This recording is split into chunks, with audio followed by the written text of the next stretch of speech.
Overseas now, and the European Union thought it had a trade deal with the US. That's until further concessions were requested from the White House last week. Just weeks ago, the United States and the European Union were closing in on a deal. After months of back and forth, both sides had converged around a 10% tariff ceiling, a modest but significant breakthrough. Then came the reversal. President Trump raised the ask. First 15%, then 30%. It wasn't a counteroffer, it was a reset. Suddenly, the finish line moved out of reach, and the EU saw it not as negotiation but coercion. What had been a pathway to de-escalation became a roadblock to agreement. In response, the European Commission began assembling one of its largest retaliation packages in decades. According to Politico and the Wall Street Journal, the bloc is preparing up to 72 billion euros in counter-tariffs. Targets include luxury American goods, beef, soybeans, cars, aircraft parts, and cloud computing infrastructure, industries that cut deep into politically sensitive regions of the US. Beyond tariffs, the EU is poised to use its anti-coercion instrument, enabling non-tariff penalties, restricting American firms from public contracts, reviewing cross-border investments, and suspending shared technical certifications. The retaliation is not just economic. It's legal, systemic, and meant to deter future strong-arming. We are facing the most significant crisis of our lifetimes because of President Trump's unjustified tariffs and his threats. Up north, Canada is mobilizing too. In Muskoka, Prime Minister Mark Carney has gathered all provincial premiers for an emergency summit, an extraordinary move that underscores the severity of the threat. There are two tracks. First, to pursue a narrow, sector-specific deal before the August 1st deadline. Second, to brace for the fallout if Trump moves ahead with his 35% tariff threat on goods outside USMCA protection. Unlike the EU, Canada has already acted. Ottawa imposed a 25% tariff on American automobiles. Domestic trade barriers between provinces are being torn down, and exports to the US have dropped from 78% to 68% in the past year, as Canada diversifies toward Europe and Asia. Well, the US-EU trading relationship is one of the largest in the world, and we depend on each other for a myriad of goods and services, many of which are critical sectors for the United States. Does Canada have any cards to play here? A lot of Americans make their living by selling goods to Canadians and services to Canadians. Together, the EU and Canada account for a massive portion of US trade. In 2024, the EU was America's second-largest export market, worth over $360 billion, according to the US Census Bureau. Canada was number one, absorbing more than $390 billion in US goods. These aren't one-sided dependencies. The US relies on Canada for critical minerals, uranium, and energy, inputs that power everything from AI data centers to defense systems. Europe, meanwhile, supplies key components, pharmaceuticals, and industrial equipment that underpin American manufacturing. Trump's tariffs might force short-term concessions, but in the long run, they risk destabilizing deeply intertwined supply chains and weakening strategic alliances that took decades to build. Markets are beginning to show strain. Bloomberg reports that US import container volumes have declined for 2 straight months, one of the sharpest year-over-year drops on record. The Yale Budget Lab confirms that US tariff rates are now at their highest levels since 1910. The fallout is no longer theoretical. It's material, measurable, and spreading. On the surface, Trump appears to control the game. He sets the tempo, he defines the rules, and he decides when or if the deal gets signed. But control isn't just about declarations, it's about consequences. If Canada and the EU move forward with coordinated retaliation, the damage won't stay overseas. It will reach US ports, farms, factories, and storefronts. American consumers will face higher prices. Small businesses will feel the squeeze. And allies will begin to question the reliability of US leadership. Trump may believe he holds the upper hand, but if Europe and Canada strike back together, this won't be a negotiation. It'll be a reckoning. Another letter has been posted on Truth Social, the president writing to the leader of Brazil, saying that he's imposing a 50% tariff on all imports coming in from Brazil as soon as August. A Section 301 investigation into all imports coming in from Brazil. On July 9th, 2025, the White House posted another tariff letter, this time aimed squarely at Brazil. A full 50% tariff on all imports, effective August 1st. It's the highest rate announced so far in this administration's latest wave of trade pressure. This move wasn't unexpected, but it was still jarring. For Brazil, it was a direct escalation. For the rest of the world, it was a warning, especially for nations still in negotiation or running out of time to get there. Canada and the European Union are both in the room with Trump's team, but they're not safe. They're on the clock. The Brazil letter did more than slap a high tariff.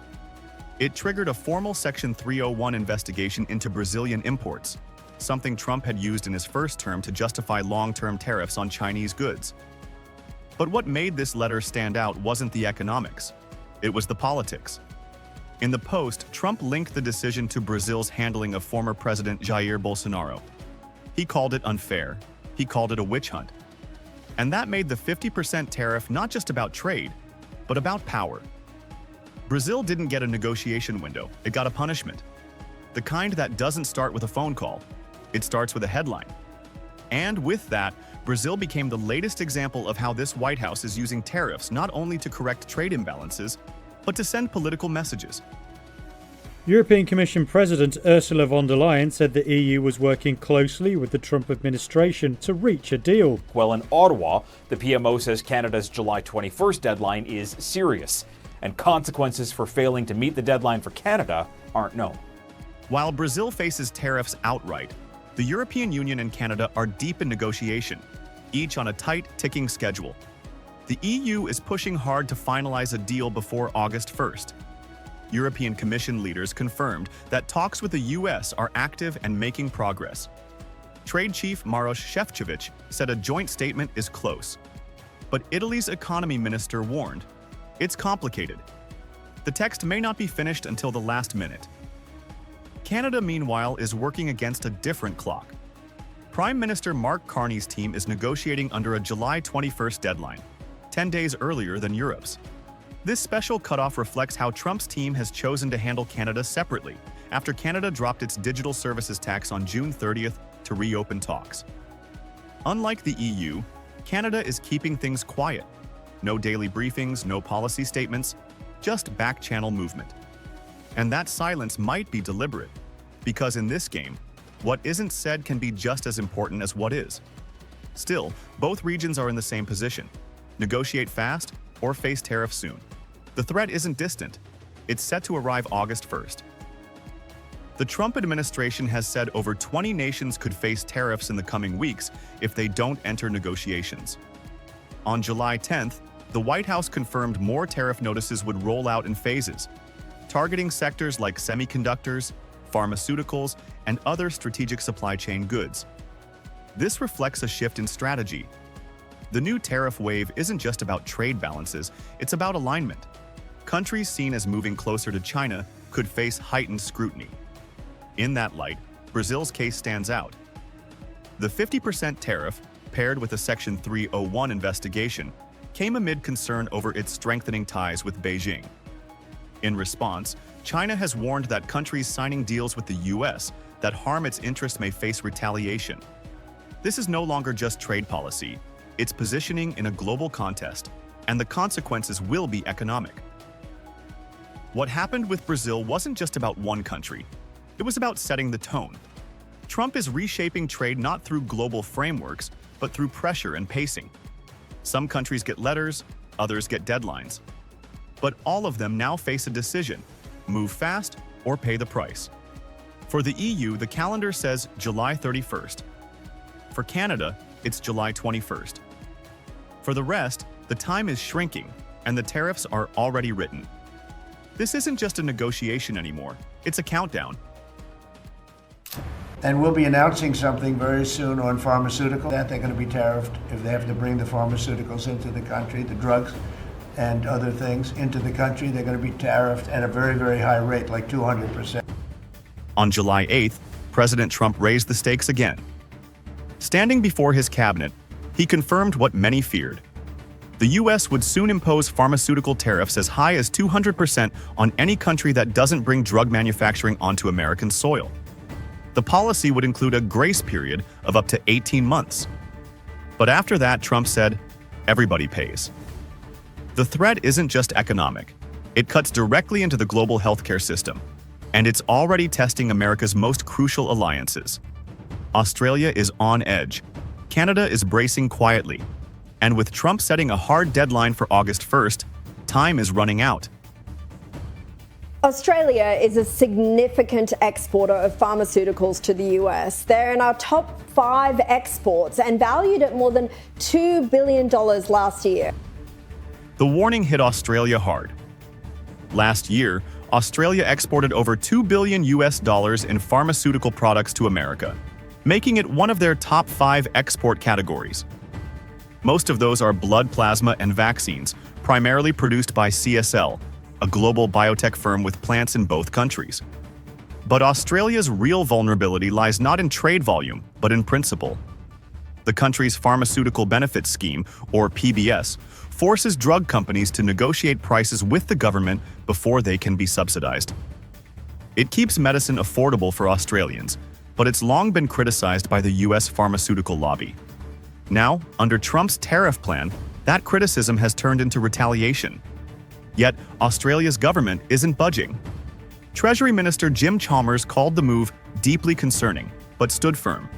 The Albanese administration refused to touch PBS, arguing that bowing to US pressure would mean higher drug prices for their own citizens. The clash reveals just how far the US-Australia relationship has eroded. Canada and the UK have already secured partial tariff exemptions, mostly by pledging to increase defense spending. But Australia remains on the outside, without a meeting and without a path forward.